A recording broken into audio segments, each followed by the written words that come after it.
Okay, we give the people online a minute and other people. Thanks to the brave people who braved the heat to be here. Louder.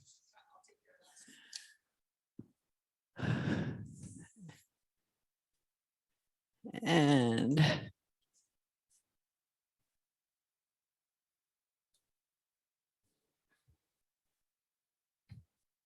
everybody say happy birthday to William.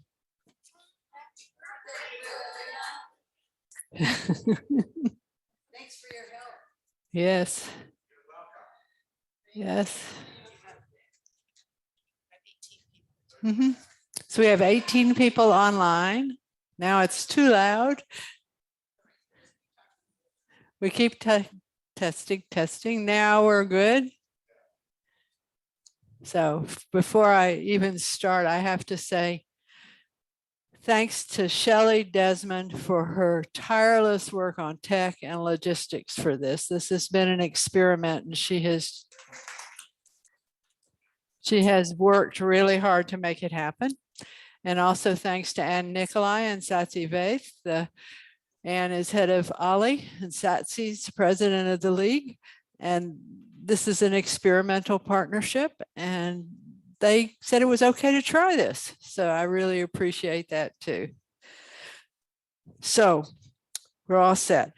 This is Homing In on Homelessness. We'll spend about an hour or so sharing information and then have an opportunity for conversation. Those of you who are online will be able to post questions in the Q&A. So we will get started. When I thought about this program, I also thought about a poem by T.S. Eliot called Little Gidding that had it's been, for me, a chance as a relative newcomer to Chico to learn more about the town. And this has been interesting. So this poem, he wrote, "We shall not cease from exploration, and at the end of our exploring will be to arrive where we started and know the place for the first time." And so all of us, I invite you to open your minds and your hearts and know this place for the first time through the lens of homeless people. And why is it red? Okay. And because it is so much about home, we want to start by acknowledging that we are on that Chico State is on lands that were originally occupied by the first people of this area. It was their home, the Mechoopita, and we recognize their spiritual relationship with this land, the flora, the fauna, and the waters that run through our campus and community. We're humbled that our campus resides upon sacred lands that since time immemorial have sustained the Mechoopita people and continue to do so today as they sustain us as well. There. The League of Women Voters, as you know, is nonpartisan. We do not take political stands on issues. We do not advocate for one party or another. However, the League also takes positions on important issues in community. And this is the League's position on housing and homelessness. I wanted to start with that so you understand why this panel of advocates and experts in the field of homelessness are coming from it in a position that's consistent with the League, that we support measures to provide state programs to increase the supply of safe, decent, and adequate housing for all Californians, that we support action at all levels of government for the provision of affordable housing. Those of you who read the ER saw a big article about that this morning.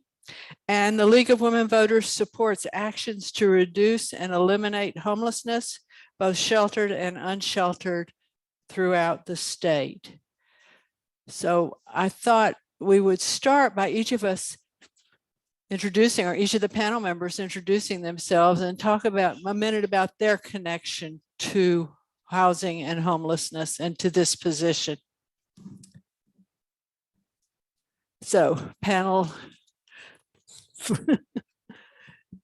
Shelley Gates. Hello there. I'm supposed to use this like an ice cream cone, so I'll try to remember this. So I'm Shelley Gates, and I am the Glenn County part of the League of Women Voters. And I believe I may be the only Glenn County person. Is that right, Roxanne? Okay. And Roxanne is my sister back there, and she was in the membership role at one time, and was telling me that I needed to join. And so I said, yes, I wanted to do that. It took maybe a time or two, but I wanted to join that. And then when I found out we had the social policy group coming up, that was something I'm very interested in. Homelessness is definitely an interest of mine. My career has been in Glenn County in child welfare services for 32 years, and the last 14 years at UC Davis working with child welfare issues. So this is very close to my heart.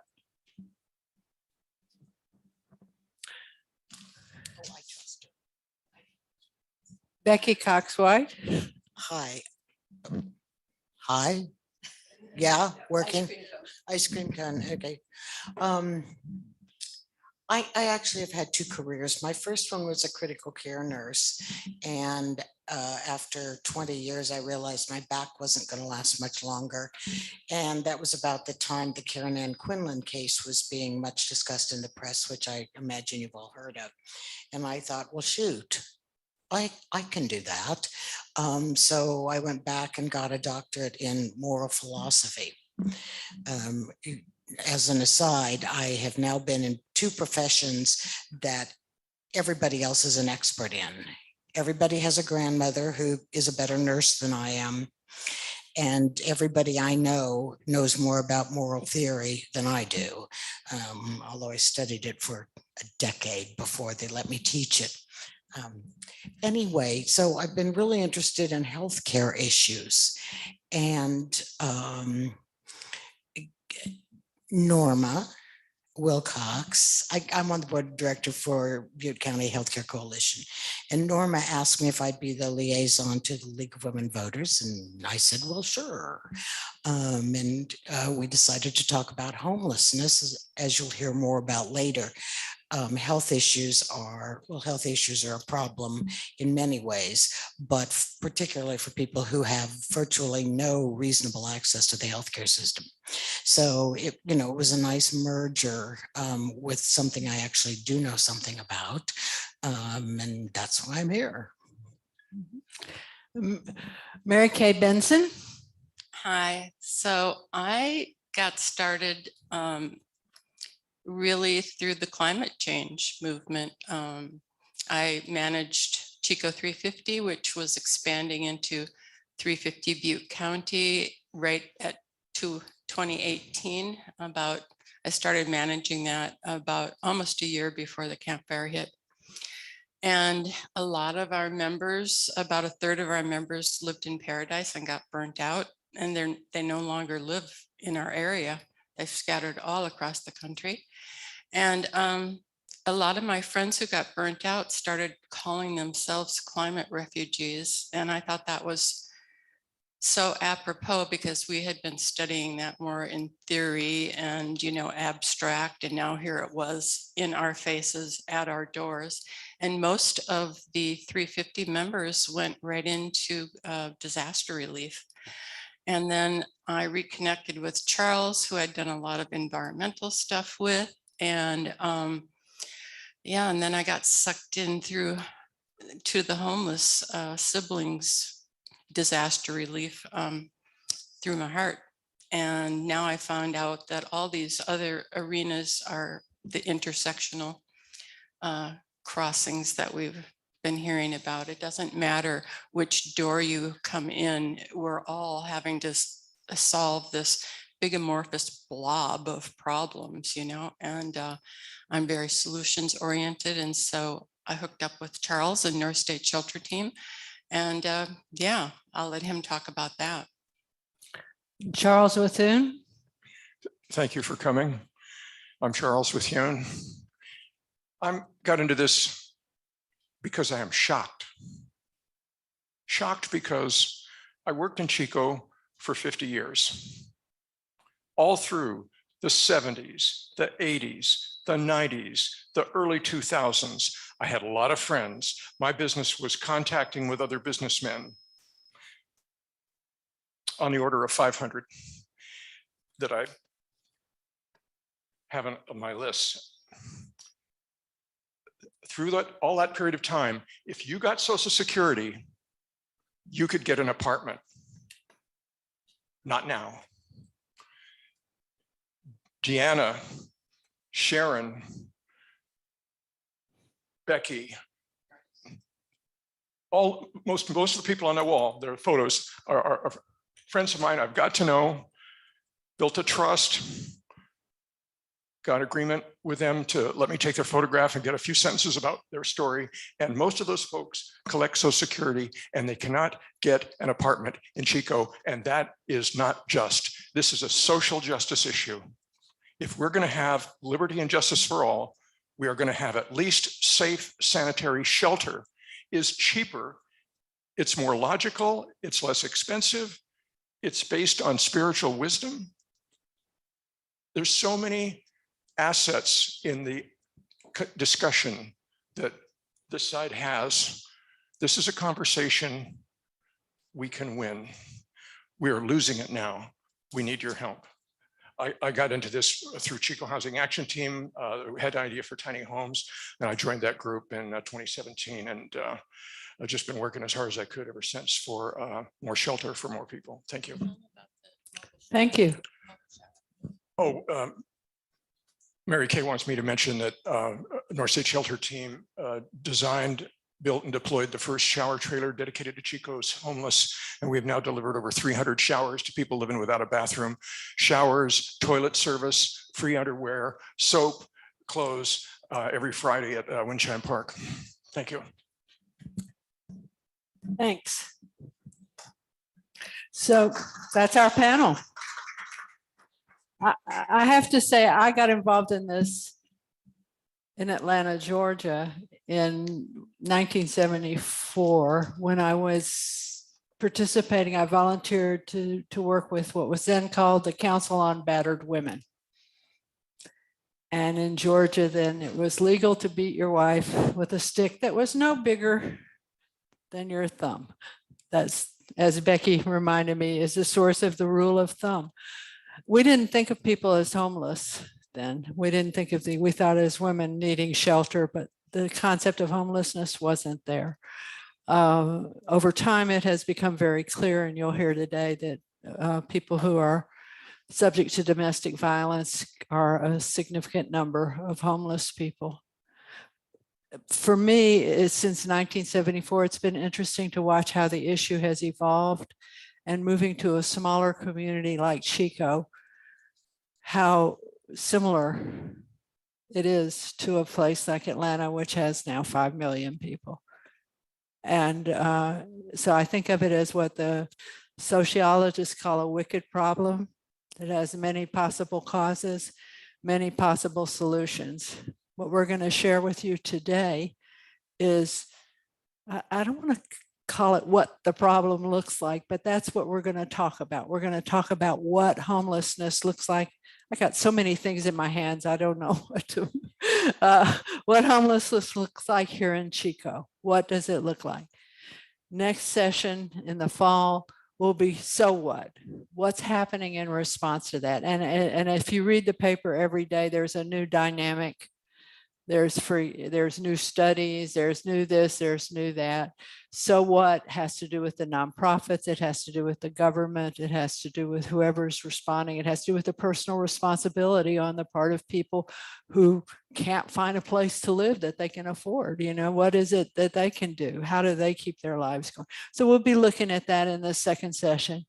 The third session is now what? So what do we do? What can we as individuals, what can we as organizations, how might we work on this issue in ways that help people, that help the people Charles is talking about, that help the people we know. I don't know, I was homeless for a little while when I was in college, but that just meant I was couch surfing. That's not the same thing, you know? How do we help the people who need the help that we can offer? So Shelley? You want it sanitized? I can. That advances the slide. And then the second one will bring the arrow up.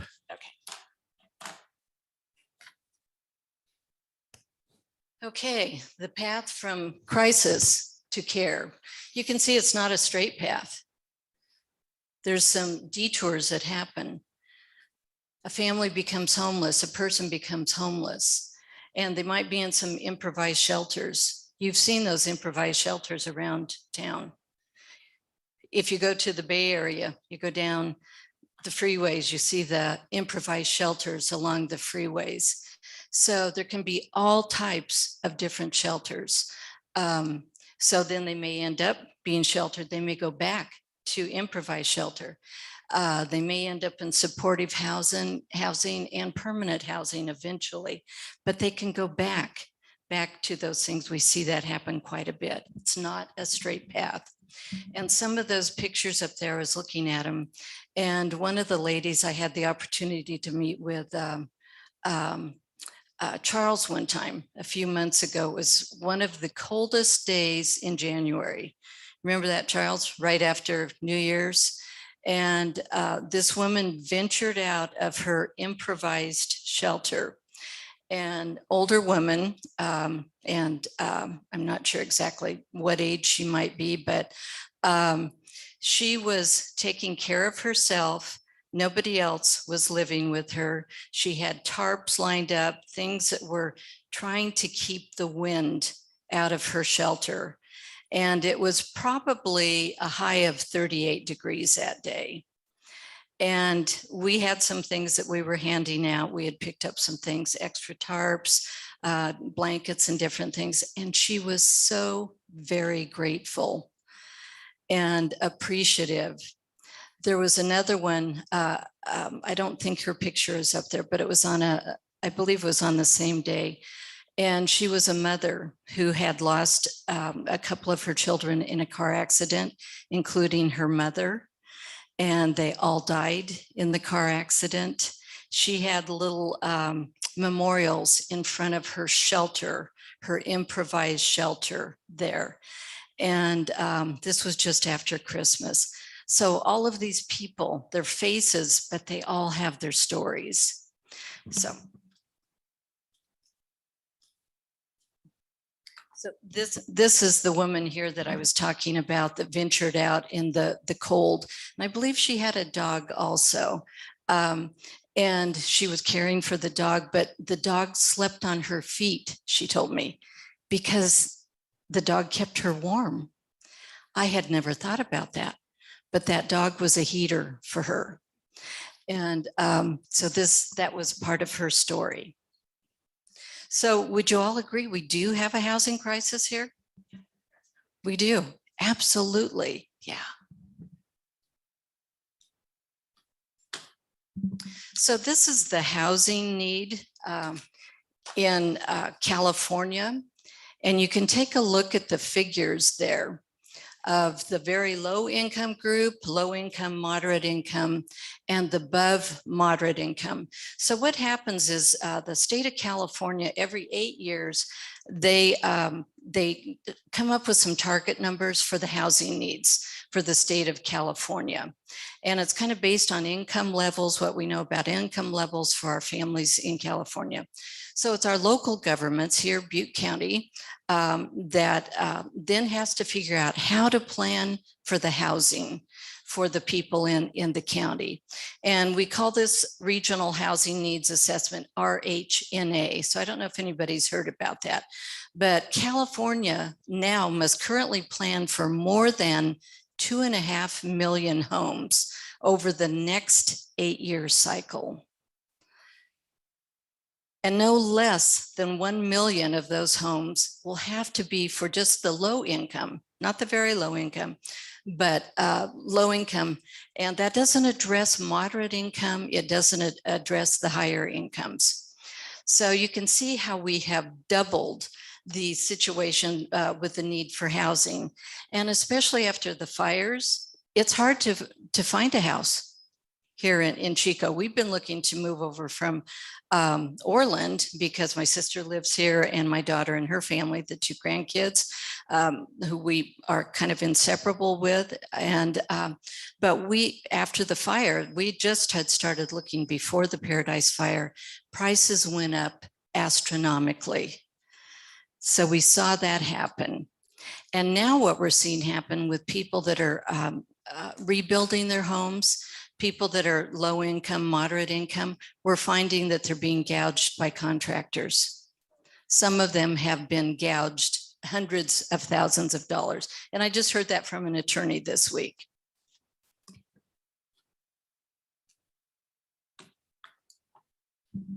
So this talks about the gap between wages and rents. I remember when I started out on my own many years ago, the kind of rule of thumb was that you should not use more than 25% of your income for your housing needs. Now that's no longer it. We find that our low income people, moderate income people are often using more, much more than 1/4, sometimes 1/2, sometimes 2/3 of their income is being used. So then what happens? Something has to suffer as a result of the extra cost in wages. So they're maybe not getting to do some other things, family activities, things like that.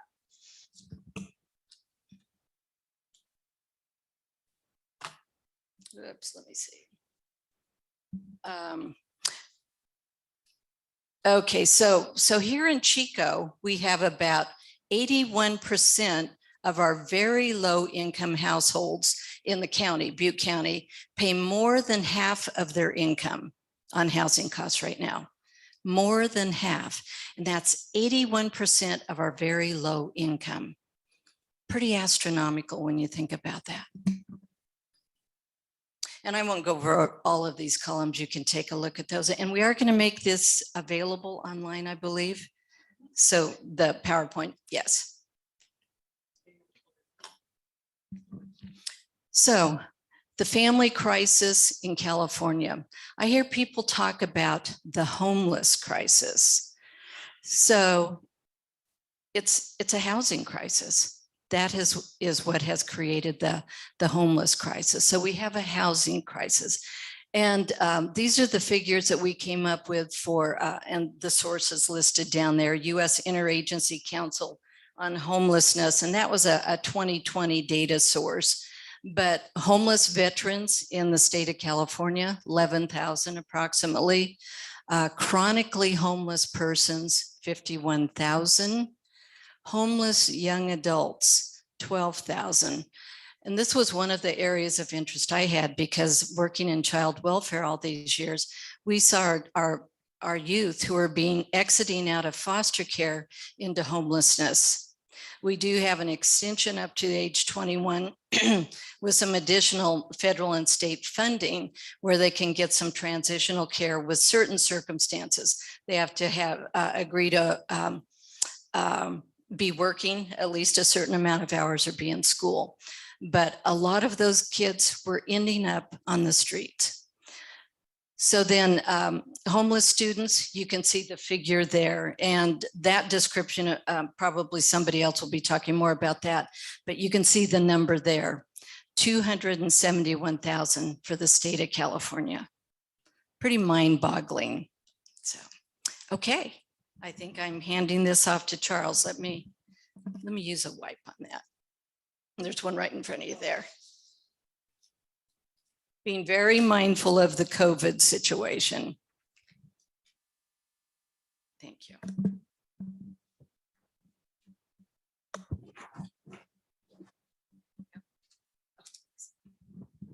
Thank you. And thank you for not changing the slide right away. I want you to look at that picture. I got to know this family. The mom was trying to get some dinner together in their camper shell. What you're looking at is a brother and 2 sisters and a dad in the city of Chico's shelter. This is what the city of Chico called a shelter, is the airport tarmac covered with chip rock. And these kids were so cute. The little boy and the smallest girl both have teddy bears, and when you're not looking at them, they're hitting each other with their teddy bears. They were just great. But it was so windswept. I drove around the area, and here's one tent is just being whipped away, and a young couple is trying to grab the shreds of this tent and get it upright in the howling wind that was there that day that I happened to come by and meet this couple and take this photograph.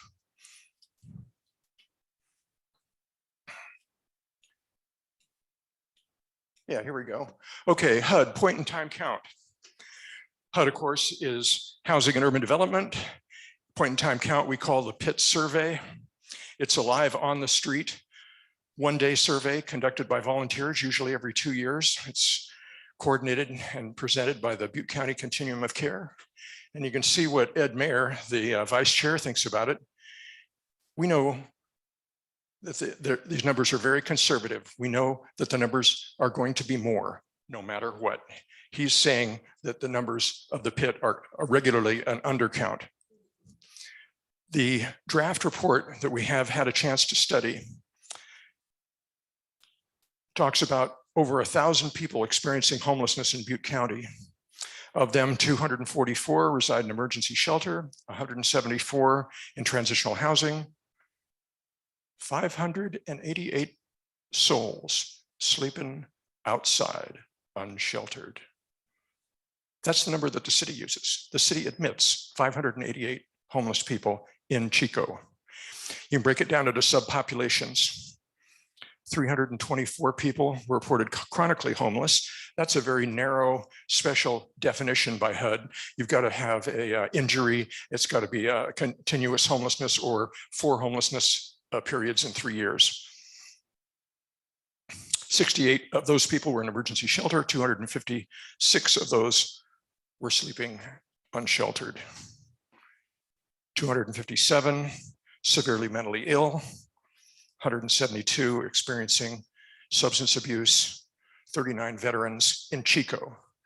91 people were victims of domestic violence, 66 of whom were living unsheltered, and there were 41 unaccompanied youth. That's the most recent information that we were able to crunch. If you dial back a couple of years to the 2019 point in time survey, in round numbers, at that time we counted 2,300 people that were homeless and about 890 that were unsheltered and 420 that were sheltered and 990 that were sheltered by FEMA. You remember the FEMA trailers. The unsheltered slept mostly on the street or the sidewalk with friends or under a bridge and overpass. Have you ever hung around under a bridge or overpass? I was talking to a couple, a man and a woman. Both had jobs living under an underpass next to a stagnant pool of water. Couldn't get an apartment. Wow.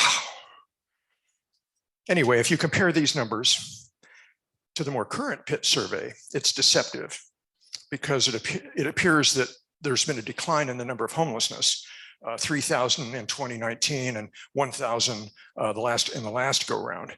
But if you look behind the numbers at the problems of the methodology that were so severe, having to do the entire count in just one day, the fact that fewer volunteers were doing the counting, and that there were so many new questions to process, it was so time consuming. No, this is, well, I don't know, what's the next slide? Homeless people in Butte County. Yeah, this is, yeah, I could have changed the slide, thank you. Anyway, so many new questions that the process was time consuming to a fault, among other issues. And as Ed Mayer said, the numbers are going to be more than we expected. Yeah, that's obscured here by that screen, but this is the 2019 numbers, the 2,000 and the 891 unsheltered. And many of us really objected to the most recent PIT surveys. The way they were done was terribly undercounted just by structure. So who are these people described demographically? Single adults, not Hispanic, white. These people are mostly white single adults by a vast majority.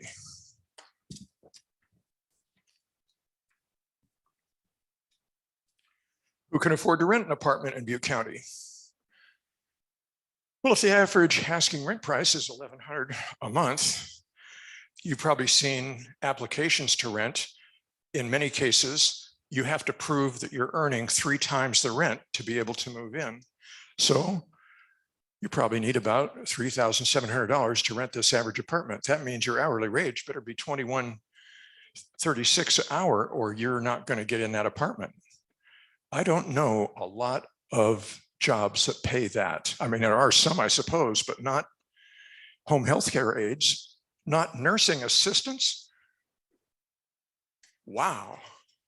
Can't pay nursing assistants enough to rent an apartment. I have a in-law who moved to Chico, and he scored a tremendous job. He was manager of the finest restaurant in town, at the destination restaurant. It's by the freeway. People come from miles around to go to this restaurant.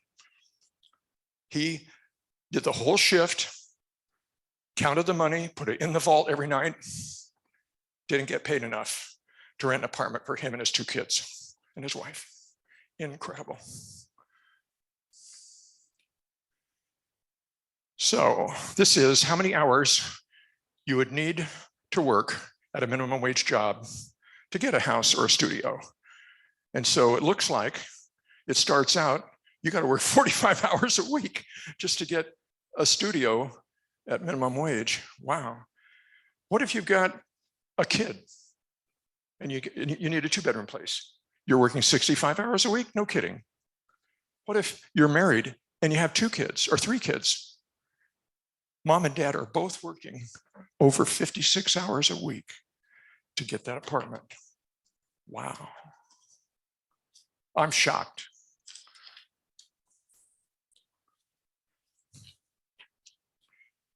And I think that is my part. Thank you. Next. Thank you, Charles. Oops, I don't need this. So that's the picture of who's homeless. The question then is why or how did they get that way? And so there are many different reasons, and we're going to look at through these lenses, through the notion of climate refugees, through the lens of public policy, through the lens of shelter crisis, the absence of shelter, the absence of housing, health crisis, and personal crisis. There's probably a lot of other reasons as well, but to keep this to an hour and a half, we thought we would use this focus. So next. Is that? I'll talk it.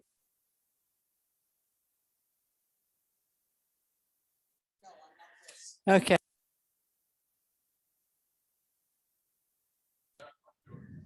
Oh, you are. Okay, I thought so. You can see this is a very well rehearsed.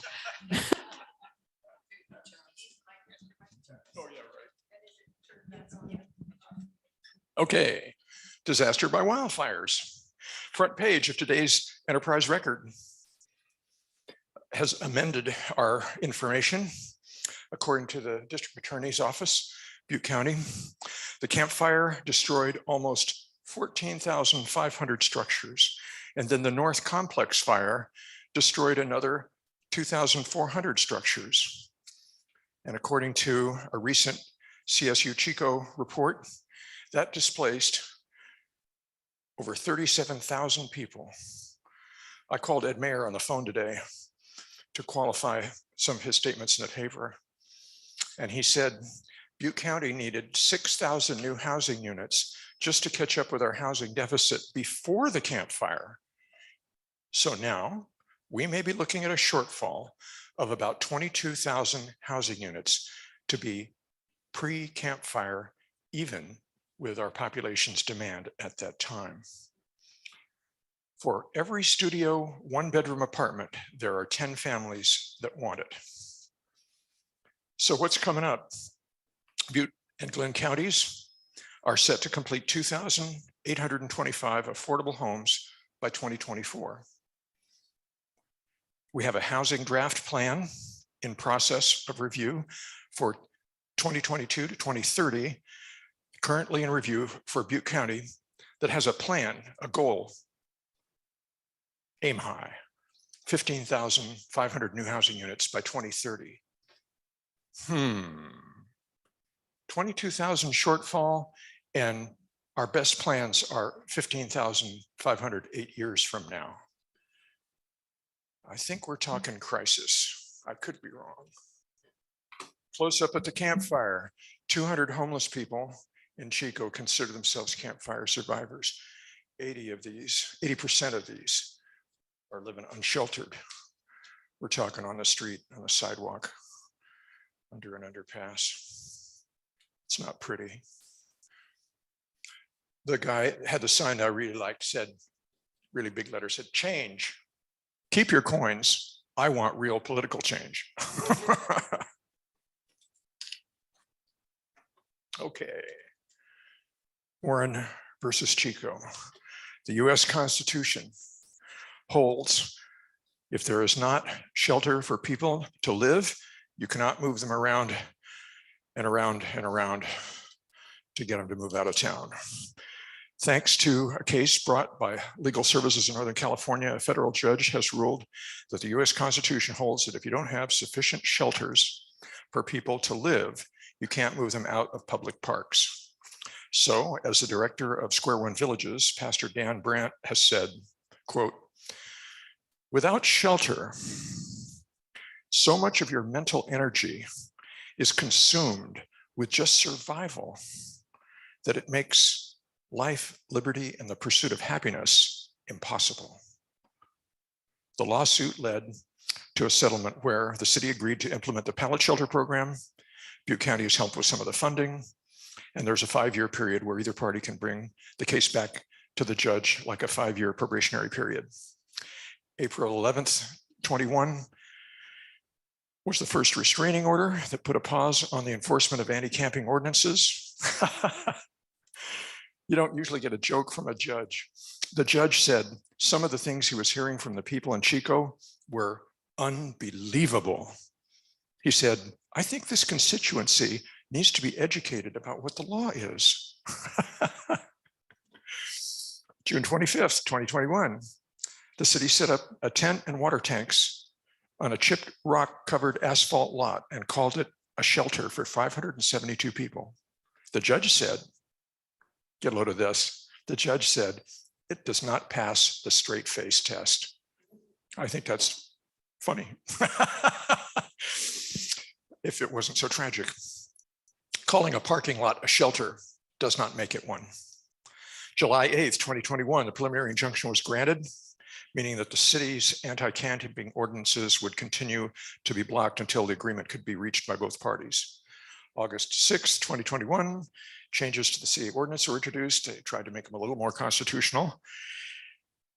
January 4th, 2022, they reached the agreement, and the city council voted, get this, 7-0 to authorize entering into the agreement.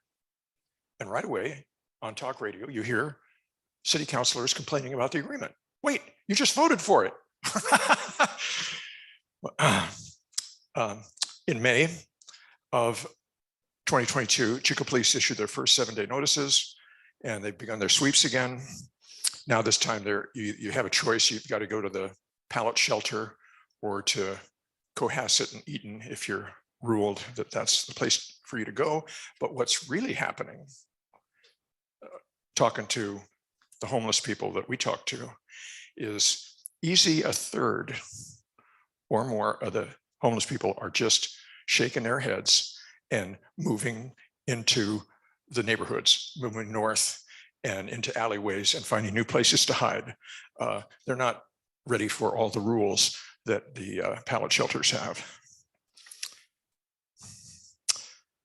June 9th, City of Chico Police impound RVs in the Comanche parking lot, thereby putting the occupants on the street and making more people homeless. And so I'm asking you, does that sound to you like that's the spirit of the settlement for the city of Chico, to create more homeless people by taking their last refuge of shelter, impounding their RVs? It's a mystery to me. April 25th, the pallet shelters opened, and they've got this alternate camp that, to my knowledge, at this point, no one is approved to be there, although there are a couple of people there illegally, apparently. And the first 7-day notices went out May 7th, and the sweeps began again. So I think we can agree it's a shelter crisis. Before the settlement, we had identified about 30 homeless camps in Chico that were home for about 500 people. And there were 196 beds available for the 500 people, and 0 safe camping sites and 0 safe car park sites. A safe car park is such a benign institution. Many other cities use it. All it is a city parking lot where it's legal to park overnight. And when the daytime comes around, it's the same rules as always. If you're there too many hours, you got to feed the meter or you got to leave in the daytime. But at least there's a place you can park your car at night and not get arrested. We have proposed that, North State Shelter Team has proposed that to the city council, and it's been stonewalled so far. Sources of shelter in Butte County. So if you're talking shelter, you're talking congregate shelters, like the tourist shelter where people share living spaces. I was at the first safe space event in the Chico Peace and Justice Center, and I slept with about 50 people one night in one room, like people do every night at the tourist shelter. And if you can imagine attempting to sleep in a room with 30 other people snoring or coughing, or the other noises that people make. It was not easy to sleep. It took me days to get over it, actually. The SRO is an interesting designation. That's hotels with a bathroom down the hall. City of Chico, downtown City of Chico used to have hundreds of single room occupancy where you could get a room for less than a day's wages. And now there are just about none. Cheapest rooms in Chico cost more than a day's wages. You've got the pallet shelters, and then you've got the types of emergency shelter. You're either going to have harm reduction, no barrier, low barrier with minimum rules, high barrier with commitment to a program.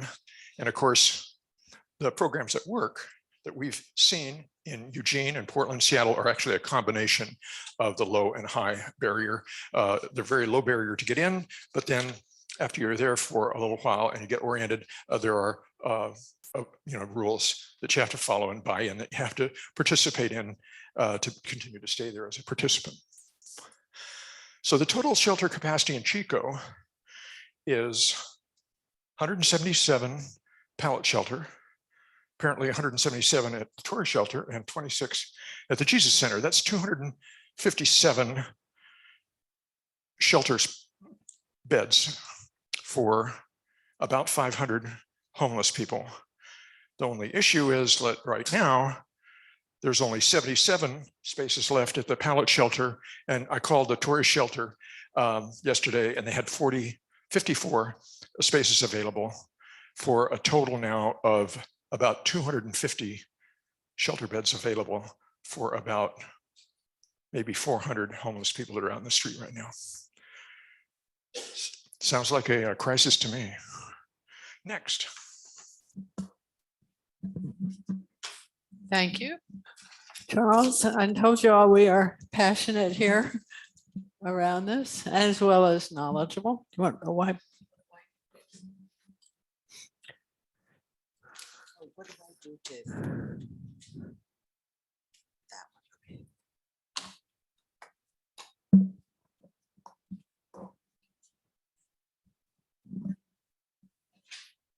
one? Okay, you've heard about the living conditions. And now I'm going to spend some time talking about further stresses and strains that people who are living homeless have. Oh, actually, you know what? I'm not sure if I'm going to have enough time to get back to this, but I want you to see the sign this homeless guy is holding, seeking human kindness. Because I have a story about that, but I'm not sure I'm going to have time to tell it. Okay. You can read all of the numbers. I want to focus on the influences on health that are regardless of other personal circumstances. First of all, one of the contributing factors to poorer health outcomes is economic insecurity. I mean, if you're not economically stable, it's a matter, I mean, this is one of the sources that Charles was talking about. It's a matter of trying to figure out how to survive. Do I buy food? Do I buy a blanket? If I'm going to go in a shelter, I'm not allowed to have that dog who's going to sleep on my feet, right? So, I mean, just trying to negotiate basic living supplies, basic living needs can have a negative effect on health. Second influence on health is you have to have timely access to preventive care. Now, if you're living on the street, you probably don't have a lot of resources. One of the things you're unlikely to have is a primary care provider. Why do you not have a primary care provider? Well, because you don't have insurance. Try to find a doctor in town who will take you if you're not insured. And so as a result, you have problems that go untreated until they become acute life or health threatening problems. And then you end up in the emergency room, which is extraordinarily expensive. More about that in just a minute. The other thing, closer to the podium. Oh, got it. You know, I'm used to dealing with a classroom full of students. And so what I do is I wander, you know, among the audience and go, would that be a cell phone you're using there, miss? I mean, I'm one of these fidgety people anyway. So, all right, I'll try to stay out of the way. A really important, nope. Okay, for sure, I'm never going to get back to that first slide. All right. One of the other contributing factors to positive health states, positive health outcomes, is a social community. If we have a group of people around us, or at least that we can get to come close to us, right, who will help us with just the little things. You know, you've got the flu, your neighbor's going to bring you a crock of soup, right? That sort of interpersonal reliance is something that, you know, takes time to build. And of course, if the city keeps coming through and moving you, right, you will lose your next door neighbor. This is problematic. You'll notice on the first, notice on the top 3 lines that the homeless in Butte County, 47, almost 50%, almost half of these people have a chronic health disability. And by that, we mean typically respiratory, breathing problems, diabetes, heart problems, and stroke. They may have a developmental disability, which is what we used to call slow, right? But now we call cognitively challenged. Or a mental health disability, you know, depression, bipolar diseases. All of these make it really difficult to assess one's situation reliably, especially if that situation keeps changing, right? And to figure out what your alternatives might be. In Butte County, 47% compared with 38% over California. And in the US, only 29%, right? These are people who have healthcare problems. Go down to the last line here and you'll see that 30%, right, of these people visited the emergency room more than 3 times last year. And the example, well, in fact, Charles Group, right, talked to one of the administrators or one of the people in the financial know at Enloe and discovered that in the past 12 months, 3,810 homeless people visited the emergency room. Okay, this led to, and I still can't believe this, Charles, I really can't believe this. The bill that those folks, that they racked up was $14.2 million. That's $3,727 per patient per visit. Okay, but remember, we just talked about the fact that they don't have insurance. They don't have disposable incomes for the most part. They can't get the early, less expensive, more effective preventive care. And I want to take the example of diabetes. I don't know how many of you know or are yourself diabetics, right? But diabetics can do just fine as long as they have a reasonably stable schedule. So they have a reliable source of food, and that's going to be a mix of carbs, proteins, and fats, right? They have to have them at regular times each day. They have to have medications, either insulin, which has to be stored in a refrigerator, or oral hypoglycemic drugs. They're supposed to exercise regularly. But the problem is, if you're afraid to leave your possessions because that's all you've got in the world and they're not secure, exercise falls by the wayside. Okay, so diabetics in our camps are not doing well. And when they finally get really sick, they go to the emergency room.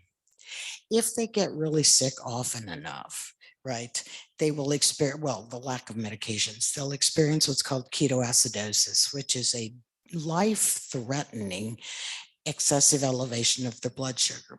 If this happens often enough, right, their kidneys will fail.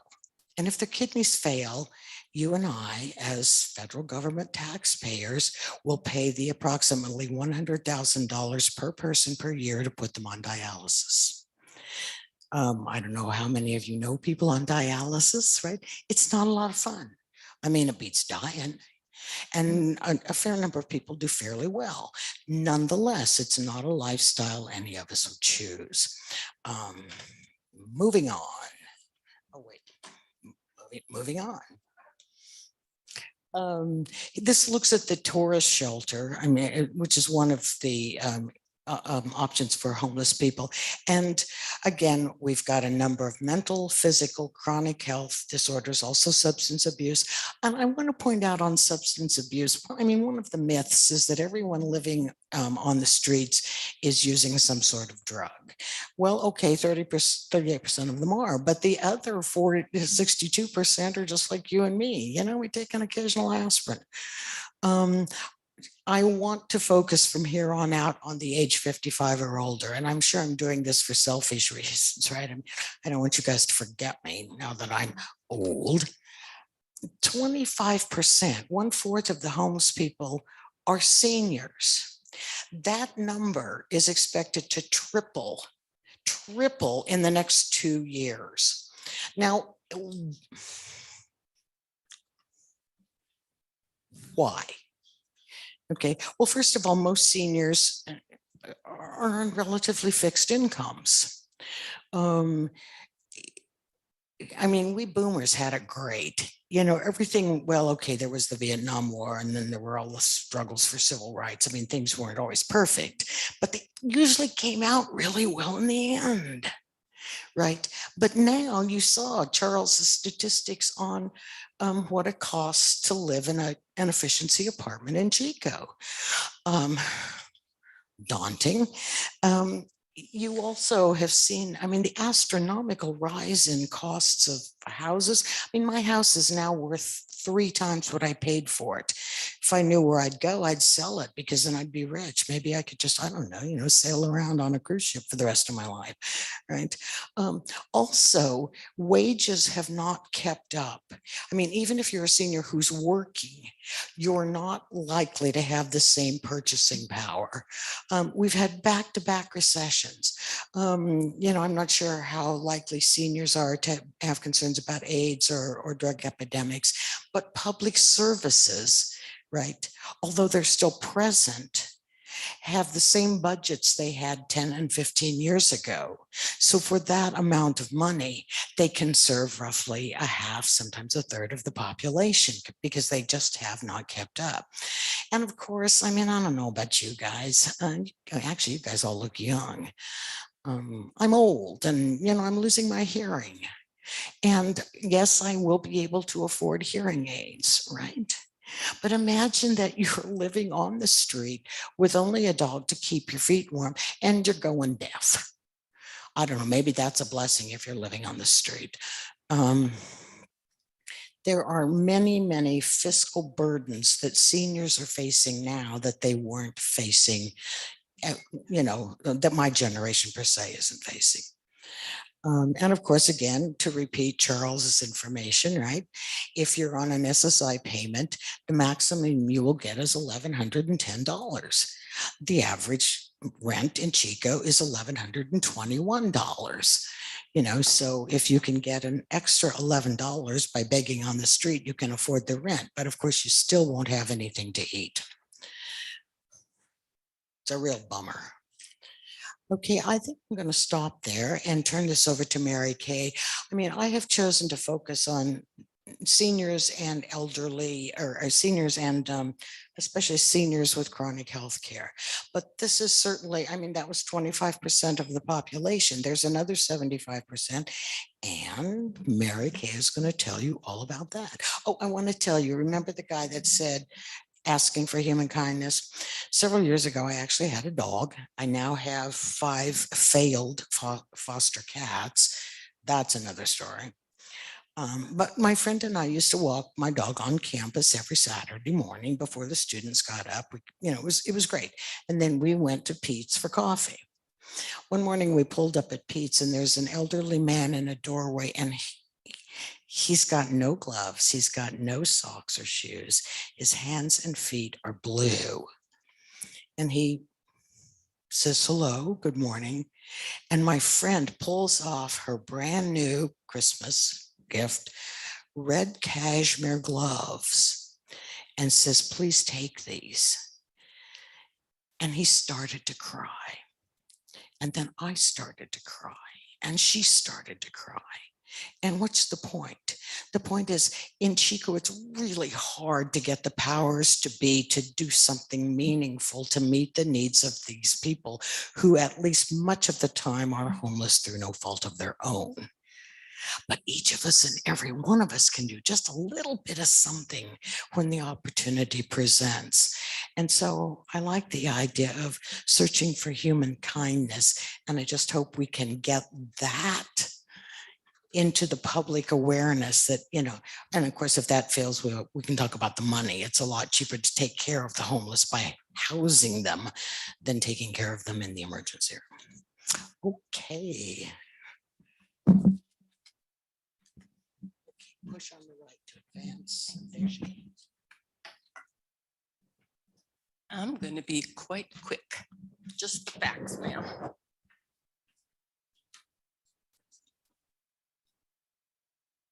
All right, I'm going to talk about some of the hidden in plain sight folks. You might know them as youth. So Megan Malloy, I interviewed her last year and she told me that there was 15 to 2,500 school-aged children that are classified as homeless here. That doesn't count the preschoolers that live in those same families. And when we see the next statistic, is it here?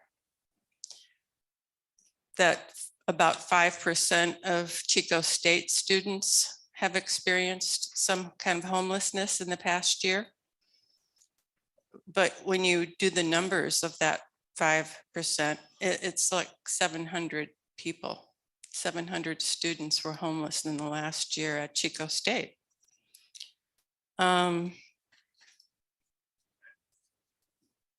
If you're a young man in foster care, you're 82% more likely to become homeless.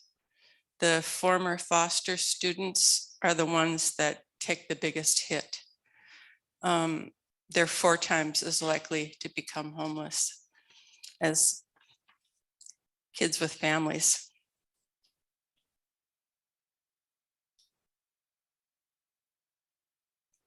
And domestic abuse.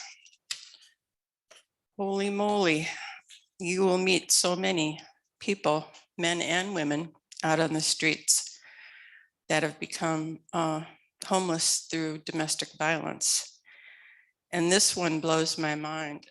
84% of them had a gun used against them in their own home. About 33% were women and about 27% were men.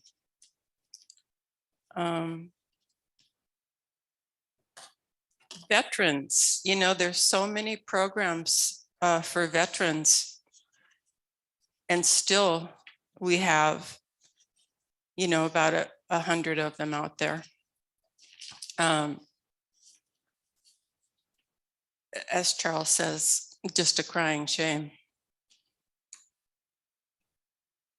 And Charles has all these beautiful portraits. And by the way, every picture we use that have been, the people agreed to have their photos taken and their story told. So that's why I wanted to do mine quickly, because we're out of time. And now Janet can wrap it up for you. Thanks for your attention, everybody. Thanks, Mary Kay. Y'all need to know there's 32 people online. Thank you all for being here. 2. So people become homeless for many reasons. You can see. And once they are homeless, the problems of being homeless compound the problem that led them to be homeless in the first place. So we've touched on some of this. But if you look at the research, the academic research, the basic problem is there's not enough houses. People can't get a place to live that they can afford. So the question then becomes, are those people criminals? Should they become subjects of the law, criminal law, or should there be other ways to work with them?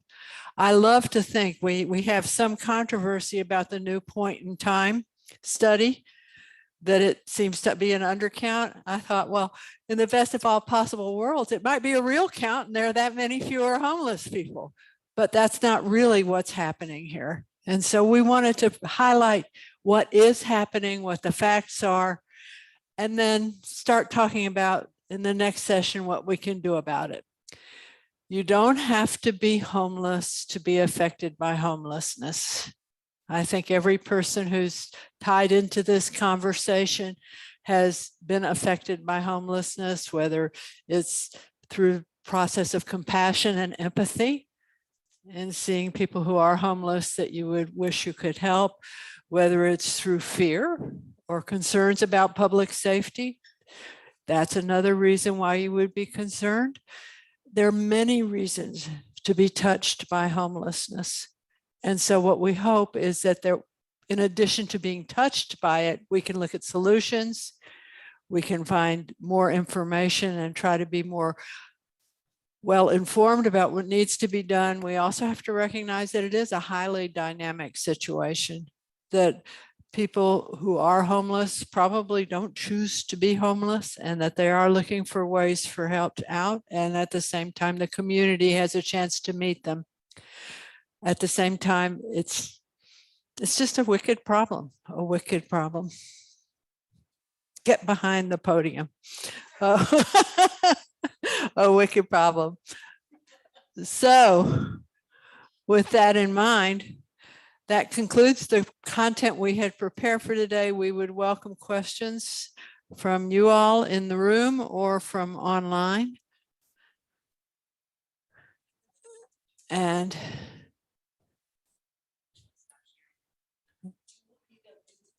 I found out, yeah, you can do it. But here it is. So I found a way to get my screen. Good, good, good. Any questions or comments or thoughts from the room? Yes.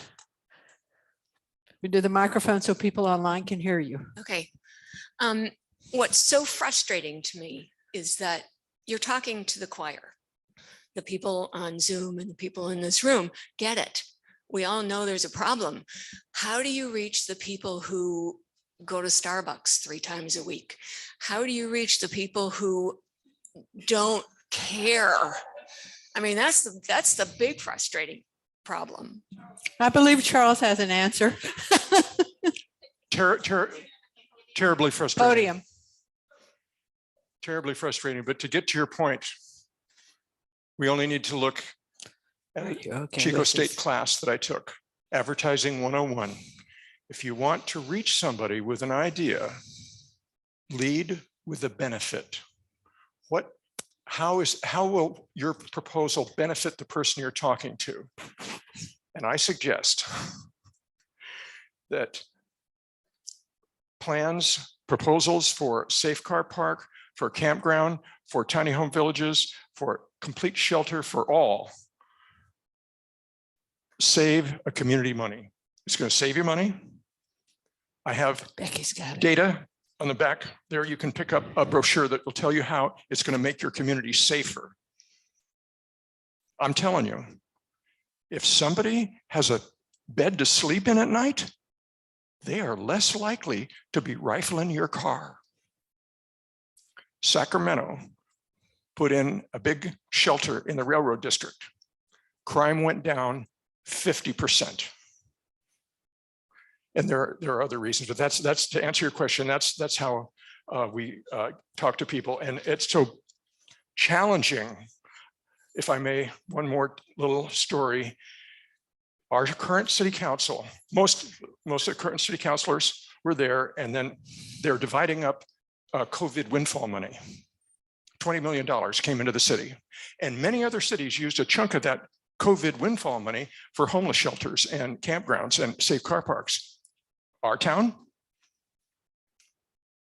went through 16 programs to new awnings for downtown, paint the buildings downtown, help downtown property owners get their buildings up to code. And in the very last paragraph, Mark Orm had, and we'll set a little money aside for some homeless campaign or some homeless work. And one of the city councilors said in the immortal words, I want the word homeless stricken from this report. I want to talk about things that affect more people than homelessness. And we spent $20 million of windfall COVID money and not a cent went to a homeless problem. Yeah, we have a challenge with our city council. Thank you. Any other comments from the room? I know we have one online.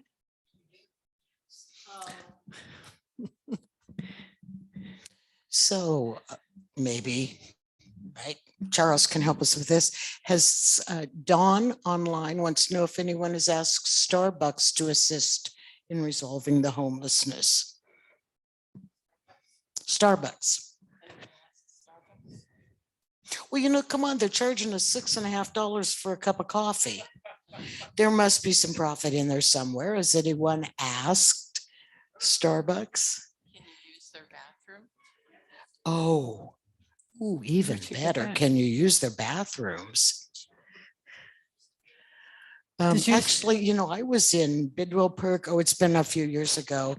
And the line outside the bathroom was growing and growing and Mhm. growing, right?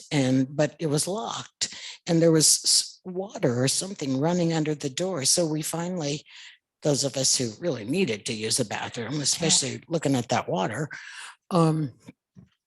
got the manager who opened the door, and there was, a homeless woman in there who was trying to bathe. I don't know about you, I can't imagine going a week without a bath.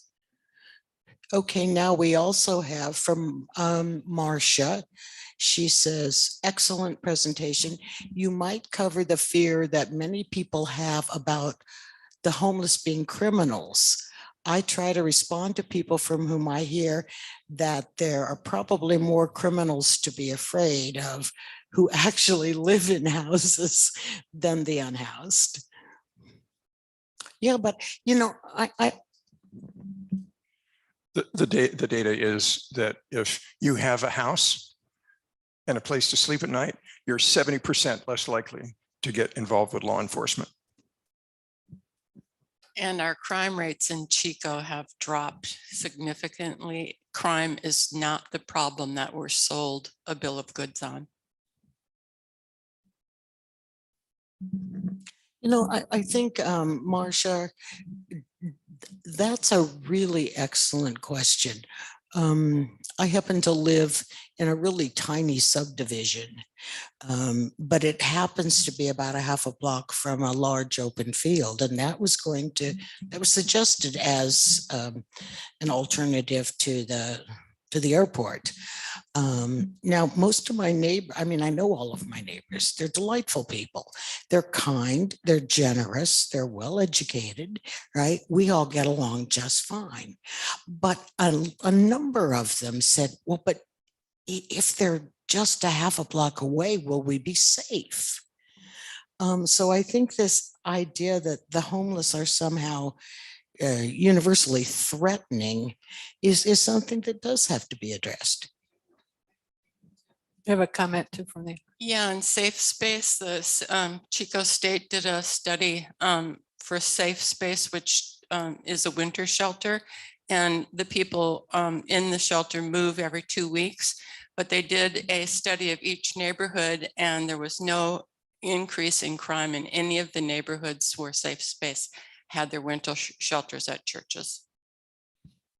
Thank you. My first mentor in this issue was Sister Angela Marie, a Sister of Mercy in Atlanta, who ran, I'm coming over here to talk to Kendall, though, who was one of the founders of Mercy Medical, which did healthcare. Their first thing was going out on a bus to homeless people's encampments, washing their feet, offering support. And Sister Angela Marie said, never call them the homeless. Call them homeless people or homeless persons. Never call them the homeless. And so that's kind of been a grammatical tick for me that I offer to you all as well. Kendall. Thank you. I've also heard unhoused, which I'm not sure how that sits with people. Hold it up a little closer to your mouth. So for a long time, I've wondered if using existing infrastructure would be a solution, meaning something like the Project Room Key, I think it was called during the pandemic. And I know that was a statewide solution or offering. And I think it went away, but I think I heard it might be coming back. So I'm curious about the program, about that kind of idea where something existing is used, larger facilities are repurposed. I've even heard that related to downtowns, especially in the Bay Area where, say in San Francisco, where they're expecting an outflow of workers and a lot of commercial space. Haven't read a lot about how much it takes to transform that. But mainly I'm wondering what you all think of that, what's happening with those solutions for the state, and what some of the issues are. And I assume it's oversight and rules and social services being connected with them. Thank you. That's a perfect segue actually to session 2, but I think it's also a good way for us to close this session since we're about out of time. Oh, we have one more question because it's a critical question. Go ahead. Yeah, so thanks for that question. The state is dumping a ton, billions of dollars into the problem. So I think we will have more project room keys. There's a whole movement to getting commercial office space, which is sitting vacant, transformed. It's not as tricky as you think because they have all the electrical and plumbing setups already, you know, it's really more partitioning. And yeah, so there's a ton of money coming down the pipeline. You know, it's just like we have 5,000 housing units in the pipeline here too, but they won't be done until 2030. So it's 2022. We got a long way to go. Government is complaint driven. Be the squeaky wheel. I'm asking everybody to write a letter to your the governor, write a letter to Gallagher, write a letter to anybody you can think of in Sacramento. Chico needs help. We've got a severe crisis here. We are the only community that had the campfire and the North Complex fire, for Christ's sake. We have lost more homes per capita in our county than any other county that I can think of ever. This is one of the big disasters of all time. And Sacramento has been very slow to bring significant programs to Chico. I'd like to see it. We can get it if you ask. Yeah, and we're also, we have 2 areas here that are considered by the state to be disaster areas. So that's supposed to get the first money that's coming. We shall see. Norma, I'll come to you in just a minute, but Joan wants to know, quite appropriately, why we would pick on Starbucks. How about having bathrooms at all parks? Well, duh. Do you guys want to talk to that? Oh yeah, we want to talk bathrooms. We and several other groups have offered many times to pay for porta potties in the parks, and the city will not let us do it. Right now, Sierra Club, they won't let us do it because they really don't want clean parks and streams. They really pretend that's an issue, but if it was an issue, they would let us privately fund porta potties. And right now, the Sierra Club is the only one who's gotten trash bins at 2 of the parks. Now, one of them was swept. So essentially, Sierra Club is paying for 6 months. These are really the city's duties and responsibilities, but they just don't want to do it. They don't pick up the trash at Comanche sometimes for weeks. They put in large bins, they take the pictures, then they pull out the large bins, put in small bins, and don't take the pictures as they let the trash pile up, because they really want to keep the complaint system in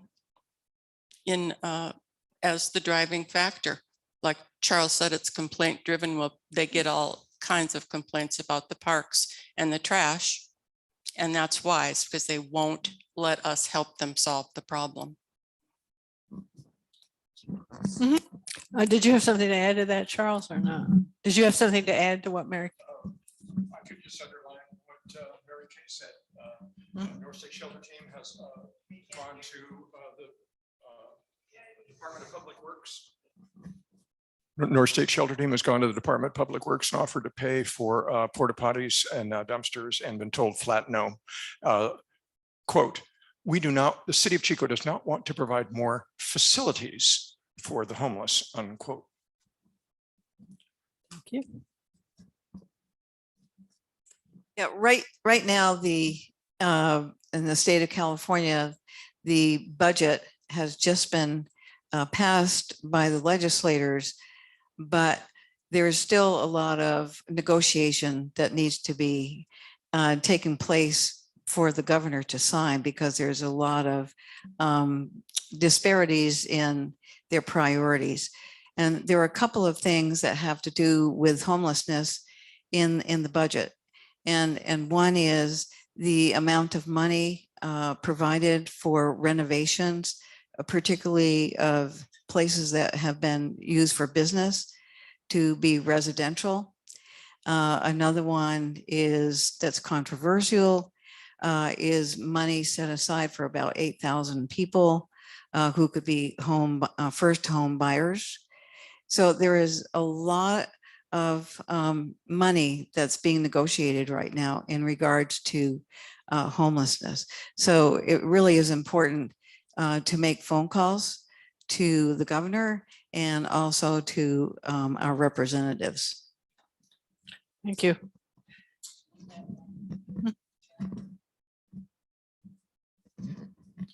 Okay, this is from Grace.